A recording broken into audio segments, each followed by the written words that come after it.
Hello everyone, welcome to you all on my YouTube channel. तो आज हम CSIR net का लास्ट ईयर के जो क्वेश्चंस है वो देख रहे हैं।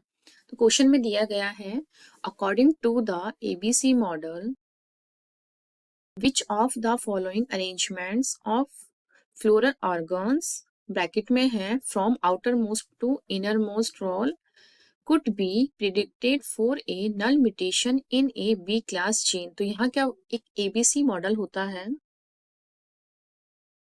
ABC मॉडल में क्या होता है, ए बी प्लस में सी, ये क्या है, क्लासेस होती है।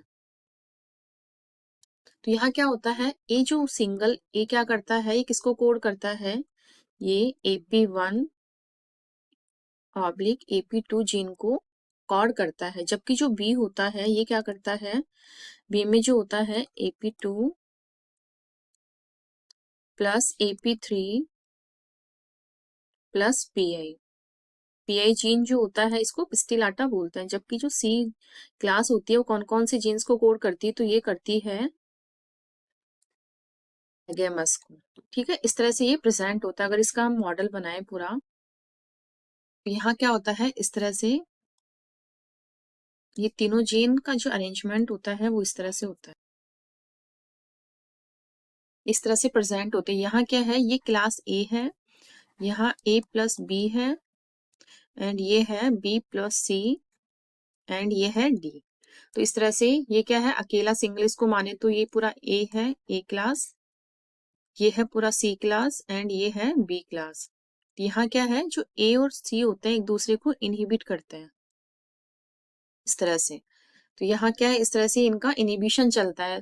अगर हम नॉर्मली देखें तो A क्लास क्या करती है, ये देखो ये बना हुआ यहाँ है, A B and C class जो है, यहाँ क्या है, ये जो A सिंगल होता है ये सेपल का फॉर्मेशन करता है, A प्लस B मिलकर के किसका फॉर्मेशन करते हैं, पेटल का। जबकि सिंगल ये B प्लस C जो होता है ये किसका फॉर्मेशन करते हैं, स्टेमन का। और सिंगल C जो होता है ये करता है कार्पल का फॉर्मेशन। नॉर्मली यहाँ देखिए हम वाइल्ड टाइप में क्या दे रखा है, यहाँ sepal, petal, stamen and carpel. तो यहाँ ओनली A आता है, यहाँ A प्लस B एंड यहाँ B प्लस C एंड यहाँ सिंगल C, इस तरह से। लेकिन यहाँ क्या होता है, A इनहिबिट करता है C को एंड C क्लास को इनहिबिट करता है A। इस तरह से इनका इनहिबिशन इफेक्ट काम करता है। अच्छे से बनाओ, CB का इसको इनहिबिट करता है, इस तरह से इनका ये इफेक्ट चलता है। लेकिन यहाँ ये होता है कि जो जीन जो क्लास एब्सेंट होती है तो उसकी जगह क्या है, दूसरा फंक्शन कर, यहाँ क्या एक दूसरे को इनहिबिट करते हैं। अगर A कहीं पर एब्सेंट रहेगा तो वहां क्या है, C के जैसे करेक्टर हमें दिखने लगेंगे। C क्या फॉर्मेशन करता है, C बनाता है कार्पल, ये देखो कार्पल। और नॉर्मली A हमारे क्या बनाता है, स्टेमन बनाता है। अगर हमारे C एब्सेंट रहेगा उसकी जगह क्या है, A आ जाता है, तो C की जगह A आता है तो वहां क्या बनता है, सेपल का फॉर्मेशन होता है। तो इस तरह से ये चलती है। यहाँ नॉर्मल क्या बोला गया, अगर नल म्यूटेशन होता है क्लास बी में, अगर यहाँ क्लास बी नहीं रहेगी तो ओनली ए एंड सी रहेंगे।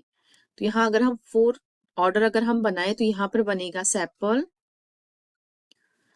फिर यहाँ भी सिंगल ए ही रहेगा सेपल, और स्टेमन यहाँ नहीं बनेगा, बी और सी रहते हैं तब स्टेमन का फॉर्मेशन होता है, सॉरी यहाँ स्टेमन का फॉर्मेशन होता है।